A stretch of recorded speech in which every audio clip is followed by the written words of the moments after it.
So hello everyone, this is Bhushan and welcome to my channel. अभी इस lecture में शुरू करने वाले हैं एक न्यू लेक्चर सीरीज इलेक्ट्रोस्टैटिक्स। तो सबसे पहले जानेंगे इलेक्ट्रोस्टैटिक्स क्या होता है और चार्ज के प्रॉपर्टीज के बारे में स्टडी करेंगे। राइट, तो चलिए शुरू करते हैं इलेक्ट्रोस्टैटिक्स। पहले जानेंगे कि इलेक्ट्रोस्टैटिक्स क्या होता है। राइट, तो इलेक्ट्रोस्टैटिक्स क्या है? It is the branch of physics in which we study about the charge in state of rest. ठीक है, तो पहले मैं लिखता हूं, it is the branch of physics in which we study about the charge in state of rest। देखो, अब देखिए, इलेक्ट्रोस्टैटिक्स है जिसमें चार्ज रेस्ट में होता है, तो इसमें स्टडी करते हैं। और एक और होता है इलेक्ट्रोमैग्नेटिज्म, जिसमें चार्ज क्या हो जाता है, मोशन में आ जाता है। जब चार्ज मोशन में आ जाते हैं तो करंट के बारे में स्टडी करते हैं हम लोग, इलेक्ट्रोमैग्नेटिक इंडक्शन के बारे में स्टडी करते हैं, एसी करंट के बारे में स्टडी करते हैं। राइट, तो सबसे पहले चार्ज रेस्ट में है, इसका मतलब क्या हुआ? इसका मतलब ये नहीं हुआ कि कोई क्यू चार्ज रेस्ट में होगा। ठीक है, देखिए, रेस्ट एंड मोशन क्या होता है, रिलेटिव टर्म्स होता है। आप एक कभी नहीं कह सकते हैं कि कोई ऑब्जेक्ट रेस्ट में है या मोशन में। मतलब अगर रेस्ट में कहा जा रहा है तो हो सकता है अगर दो चार्ज है, ठीक है, अगर दो चार्ज है, Q1 है और यहाँ पे Q2 चार्ज है, तो ये आपस में दोनों रेस्ट में हो। ठीक है, रिलेटिवली दोनों का अगर रिलेटिवली इसको देखेगा तो रेस्ट में, देखेगा तो रेस्ट में। या Q1 चार्ज और Q2 चार्ज क्या कर रहा हो, मूव कर रहा हो कांस्टेंट वेलोसिटी से। ठीक है, स्लोली वेलोसिटी, धीरे धीरे मूव कर रहा हो, तभी क्या बोले, इसको देखेगा तो रेस्ट में नजर आएगा, इसको देखेगा तो रेस्ट में नजर आएगा। इसका मतलब क्या हुआ कि चार्ज जो स्टेट ऑफ रेस्ट का मतलब ये नहीं कि रुका होगा, क्या हो सकता है, मूव भी कर सकता है स्लोली एक दूसरे के रिस्पेक्ट में। राइट, यही होता है स्टेट ऑफ रेस्ट। ठीक है, तो अब देखेंगे कि चार्ज, ठीक है, इसमें हम लोग चार्ज के बारे में स्टडी करते हैं। तो पहले चार्ज होता क्या है, ठीक है, तो अभी देखेंगे चार्ज क्या होता है। राइट, तो लिखेंगे first, charge. What is charge? It is the intrinsic property of matter. मैं लिख देता हूँ पहले, it is the intrinsic intrinsic property of matter. Property of matter, देखो भैया, चार्ज क्या होता है, मैटर का प्रॉपर्टी है। क्यों? देखो भाई, मैटर बनता है किससे, एटम से। राइट, और एटम में क्या होते हैं, इलेक्ट्रॉन एंड प्रोटॉन। अब इलेक्ट्रॉन कैरी करते हैं नेगेटिव चार्ज और प्रोटॉन कैरी करते हैं पॉजिटिव चार्ज। राइट, तो इलेक्ट्रॉन प्रोटॉन अगर इक्वल नंबर में है, इक्वल होता है, तो नेट चार्ज क्या होता है, जीरो। Net charge zero. ठीक है, तो चार्ज अगर नेट जीरो है तो चार्ज कब होगा, तो चार्ज देखो बता रहा हूं अभी, दो टाइप्स का चार्ज होता है। पहले आप जानते हैं types of charge, positive charge,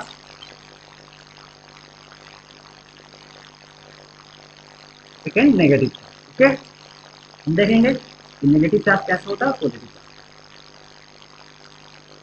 right, तो दो टाइप्स का चार्ज होगा, positive charge and negative charge. ठीक है, शायद मैं बड़ा बड़ा लिख रहा हूँ, थोड़ा मुझे छोटा लिखना पड़ेगा। ओके, तो मैं इधर थोड़ा मिटाता हूँ। राइट,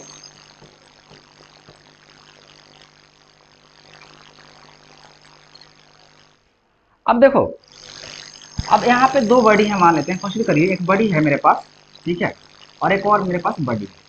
ठीक है, दो बड़ी है।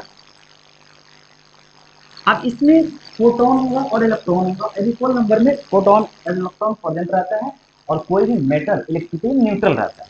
अब ये क्या करेगा, मान लेते हैं यहाँ से अगर इलेक्ट्रॉन को इसको ट्रांसफर कर दिया, एक इलेक्ट्रॉन को ट्रांसफर कर दिया, ठीक है, तो मान लेते हैं अभी एग्जाम्पल के तौर पे मानते हैं इस पे 10 प्रोटॉन था और 10 इलेक्ट्रॉन था। ठीक है, अब एक इलेक्ट्रॉन दे दिया तो इसके पास कितना इलेक्ट्रॉन हो जाएगा, 9 इलेक्ट्रॉन हो जाएगा।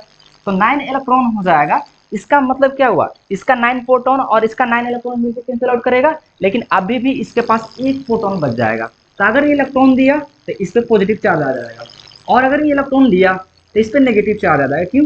मान लेते हैं इस पे भी कितना था, 10 इलेक्ट्रॉन 10 प्रोटॉन था, ठीक है, तो 10 आपस में कैंसिल आउट कर रहे थे, लेकिन एक एक्स्ट्रा इलेक्ट्रॉन यहाँ पे, राइट, तो ये नेगेटिव चार्ज हो गया। तो इसका मतलब क्या हुआ कि जब नेगेटिव चार्ज किसी बॉडी पे चला जाता है तो नेगेटिव चार्ज हो जाता है, इलेक्ट्रॉन चला जाता है तो नेगेटिव चार्ज हो जाता है, और कोई बॉडी अगर इलेक्ट्रॉन को लूज करता है तो पॉजिटिव चार्ज हो जाता है। तो हम लिखते हैं कि एक्चुअली पॉजिटिव चार्ज क्या होगा, पॉजिटिव चार्ज, इसको लिखेंगे deficiency of electron, deficiency of electron.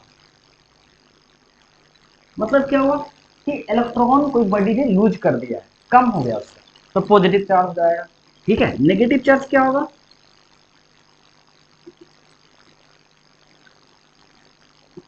Negative charge क्या होगा बताइए, नेगेटिव चार्ज होगा, क्या होगा, एक्सेस ऑफ इलेक्ट्रॉन, कोई बॉडी ने क्या किया है, इलेक्ट्रॉन को गेन कर लिया है, तो नेगेटिव चार्ज हो जाता है, राइट। इतना बात आपको समझ आ गया, मैं मिटाता हूं, ठीक है। अब देखेंगे चार्ज के बारे में, हम समझ गए कि एक्चुअली चार्ज क्या होता है, ठीक है, क्योंकि हर मेटर के पास चार्ज होगा ही होगा, सॉरी, मतलब चार्ज क्या है, मेटर का प्रॉपर्टी होता है, ठीक है, क्योंकि एटम से बना हुआ है, तो एक इलेक्ट्रॉन अगर लूज करेगा गेन करेगा तो उसके पास होगा ही, राइट, ठीक है। अब देखेंगे properties of charge, what is the properties of charge. तो चार्ज के कितने प्रॉपर्टी है लिखते हैं यहाँ पे, ठीक है, प्रॉपर्टी, प्रॉपर्टी ऑफ चार्ज, ठीक है। तो सबसे पहले लिखेंगे चार्ज मस्ट हैव मास। देखो भाई, चार्ज के पास मास होता है, जितने भी चार्ज है उसके पास क्या होगा, मास होगा ही होगा, या प्रॉपर्टी है, but mass does not need to have charge. लेकिन जरूरी नहीं है कि कोई भी मास के पास क्या हो, चार्ज हो।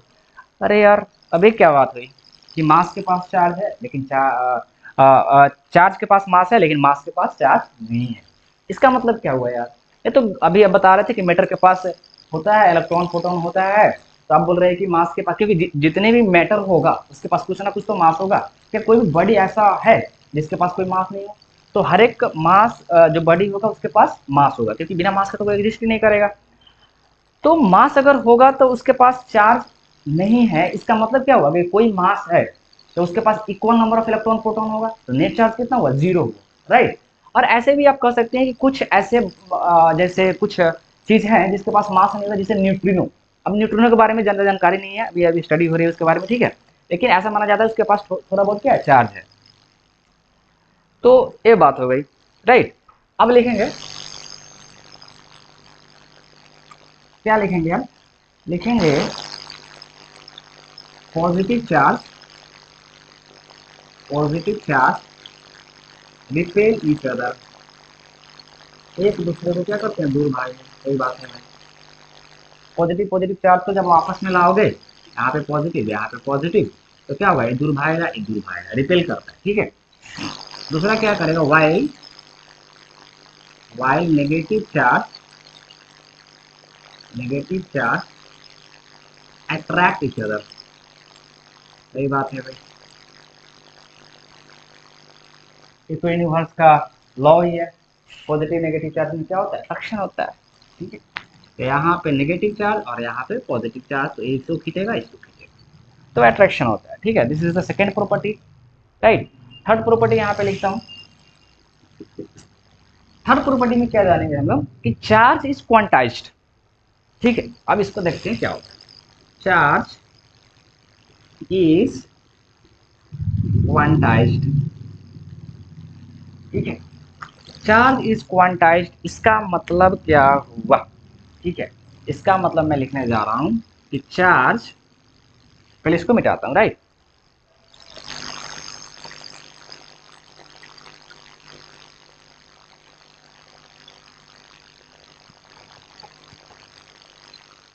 चार्ज एग्जिस्ट, यहां पे लिखता हूं, चार्ज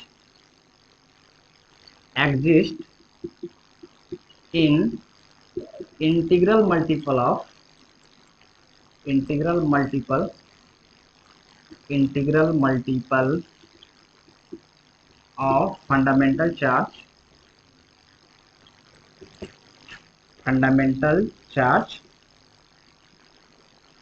ई। ठीक है, अब देखो भाई ये क्या हुआ, समझना पड़ेगा। ठीक है, इसका मतलब चार्ज क्वांटाइज का मतलब हुआ कि charge always exist in discrete form. Discrete form का मतलब क्या हुआ, एक पैकेट में एग्जिस्ट करता है। जैसे जैसे हो गया कि 1 ई चार्ज, 2 ई चार्ज, 3 ई चार्ज, मीन्स क्या हुआ, 1 ई चार्ज हो जाएगा, 2 ई चार्ज हो जाएगा, 3 ई चार्ज हो जाएगा, 4 ई चार्ज हो जाएगा। यानी किसी बॉडी पे क्या होगा, इस तरह से चार्ज एग्जिस्ट करता है इसके इंटीग्रल मल्टीपल में। फंडामेंटल चार्ज का मतलब क्या हुआ, ई का मतलब क्या होता है, इलेक्ट्रॉनिक चार्ज, जो कितना वैल्यू होता है 1.6 × 10⁻19।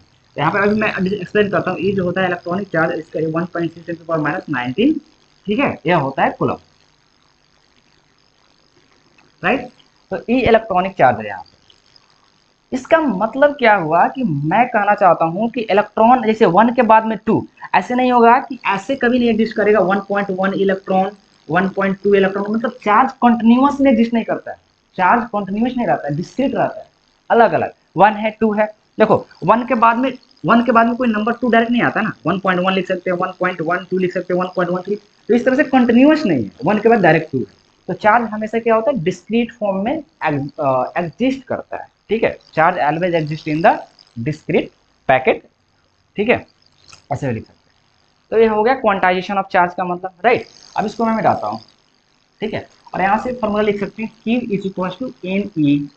किसी भी बॉडी पे जो चार्ज होता है उसको कैसे हम लिख सकते हैं, एन ई। एन का मतलब नंबर ऑफ इलेक्ट्रॉन्स, यहाँ पर एन के जगह पर यहाँ पर एन क्या होता है, एन।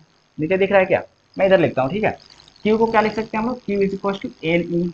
और एन क्या होता है, इंटीजर्स होता है। ठीक है, इंटीजर्स,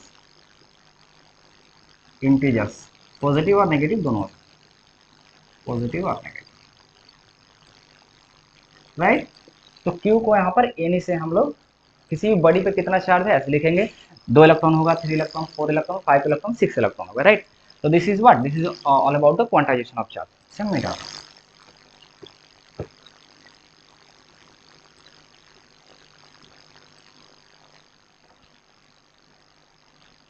ठीक है। तो अभी देखेंगे नेक्स्ट प्रॉपर्टी,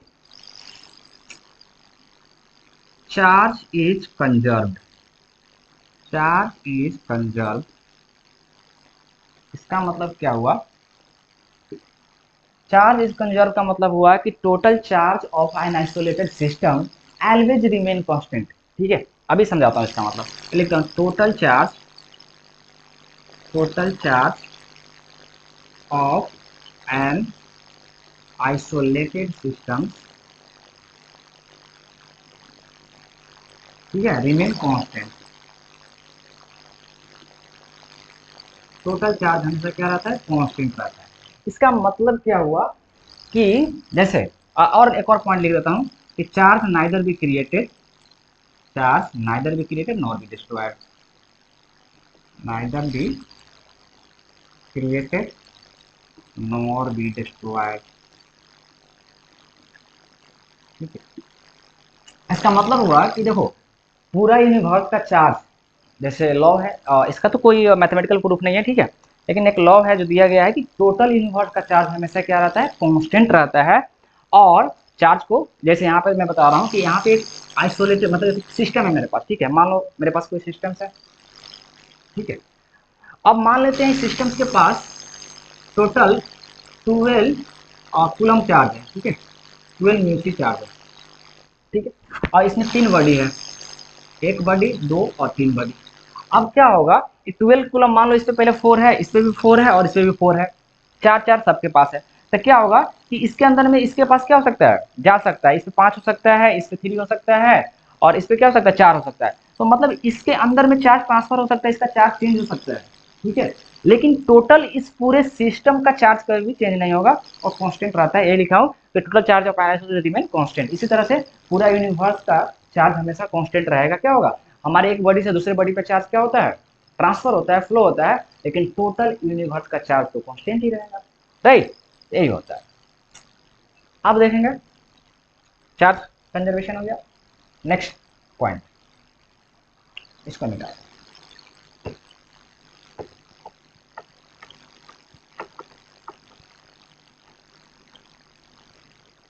अब 5 में charge is invariant, okay, charge is invariant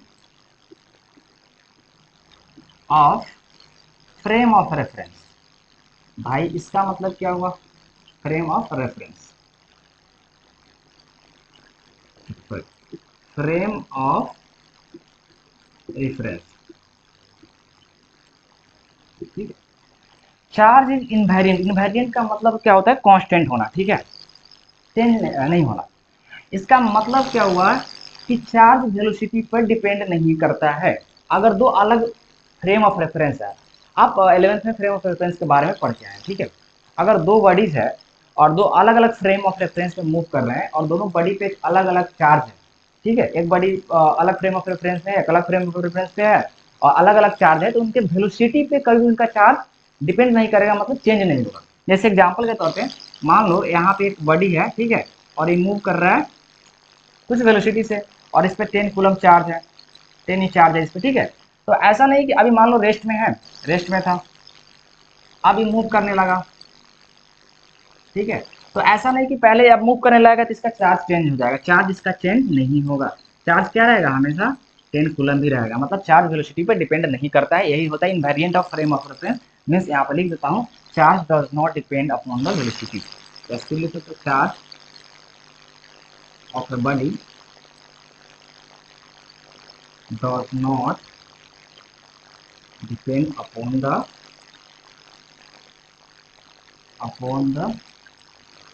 velocity, right. यही होता है frame invariant of frame of reference का मतलब। अभी फ्रेम ऑफ रेफरेंस में कौन सा है, रेस्ट में है, अभी मूविंग फ्रेम ऑफ रेफरेंस में है। तो अलग अलग फ्रेम ऑफ रेफरेंस के लिए चार्ज क्या होता है, सेम होता है। आई होप कि आपको इतनी बातें समझ आ गई। ठीक है, मैं मिटाता हूँ फिर, अरे यार बहुत मिटाना पड़ रहा है, चलो इधर देखता हूँ। अब और एक और पॉइंट लिखता हूँ, ठीक है। देखो यहाँ पर क्या होता है, accelerated charge particle radiates energy. एक और लिख लेते हैं, एक्सेलरेटेड चार्ज पार्टिकल्स, ठीक है। अगर इधर हो गया तो accelerated charge particles radiates energy, radiates energy. अगर कोई चार्ज पार्टिकल एक्सेलरेशन में होगा तो एनर्जी को रेडिएट करता है। इसका मतलब क्या हुआ, चलिए इसको देखते हैं। जैसे यहाँ पे मान लेते हैं अगर कोई भी चार्ज है क्यू, अगर ये रेस्ट में है, ठीक है, तो यहाँ एक प्रोड्यूस करता है क्या, electric field, electric field produce करेगा। अगर कोई चार्ज, आगे देखेंगे, ठीक है, आगे देखेंगे सब चीज़ कैसे स्टैटिक चार्ज इलेक्ट्रिक फील्ड को प्रोड्यूस करता है। अगर चार्ज मूव कर रहा है तो क्या प्रोड्यूस करेगा, electric field plus magnetic field भी प्रोड्यूस करता है। इधर दिख नहीं रहा होगा यार, ठीक है सॉरी। तो मैं क्या लिखा कि चार्ज अगर रेस्ट में है, अगर ठीक है, अगर वही चार्ज अगर कांस्टेंट वेलोसिटी से मूव कर रहा है, वेलोसिटी अगर कांस्टेंट है तो क्या प्रोड्यूस करता है, electric field and magnetic field को प्रोड्यूस करता है, ठीक है। चलिए इधर थोड़ा साफ कर दो, ज़्यादा बड़ा बड़ा लिख रहा हूँ। Electric field and magnetic field को प्रोड्यूस करता है अगर कोई चार्ज कांस्टेंट स्पीड से हो। तो आगे देखेंगे, ठीक है, एक मैग्नेटिज्म चैप्टर है, उसमें देखेंगे कि कैसे चार्ज मूव करता है, ठीक है, कुछ वेलोसिटी से, तो उसके चारों तरफ मैग्नेटिक फील्ड बनता है और कोई चार्ज है तो इलेक्ट्रिक फील्ड प्रोड्यूस करेगा ही करेगा। वही अगर चार्ज, ठीक है, अगर उसका वेलोसिटी कांस्टेंट नहीं हो, ठीक है, अगर वेलोसिटी क्या हो, कांस्टेंट नहीं हो, अगर वेलोसिटी कांस्टेंट नहीं होगा मतलब एक्सेलरेशन आ गया, तो उस केस में चार्ज क्या होता है ना, इलेक्ट्रिक फील्ड तो प्रोड्यूस करेगा ही प्लस मैग्नेटिक फील्ड, ठीक है, और इलेक्ट्रोमैग्नेटिक रेडिएशन को भी, ठीक है, इलेक्ट्रोमैग्नेटिक रेडिएशन भी निकलता है इसमें, सब देखने वाले आगे, ठीक है, इलेक्ट्रोमैग्नेटिक रेडिएशन, राइट। अगर चार्ज का वेलोसिटी कांस्टेंट नहीं है तो electric field, magnetic field plus electromagnetic radiation, मतलब एनर्जी को क्या करता है, इमिट करता है। तो accelerated charge particles radiates energy, right. अब क्यों होता है, क्योंकि इलेक्ट्रोमैग्नेटिक रेडिएशन क्यों निकलता है, क्योंकि इलेक्ट्रिक एंड मैग्नेटिक फील्ड जो यहाँ पे प्रोड्यूस होता है वो time varying electric field produce होता है, और time varying electric field time varying magnetic field को प्रोड्यूस करता है। आगे लेक्चर्स में देखेंगे, ठीक है। तो आगे हम लोग इस लेक्चर्स को कंटिन्यू रखेंगे। तो इस लेक्चर्स में मैंने क्या बताया कि टाइम, ठीक है, सारी चीज़ों के बारे में बताया। और एक और प्रॉपर्टी आप लिख सकते हैं कि चार्ज कैन बी ट्रांसफर, ठीक है, एक बड़ी से दूसरी बड़ी चार्ज ट्रांसफर होता है। तो सारा प्रॉपर्टीज होता है चार्ज का, ठीक है। तो आज के वीडियो में इतना ही, ठीक है।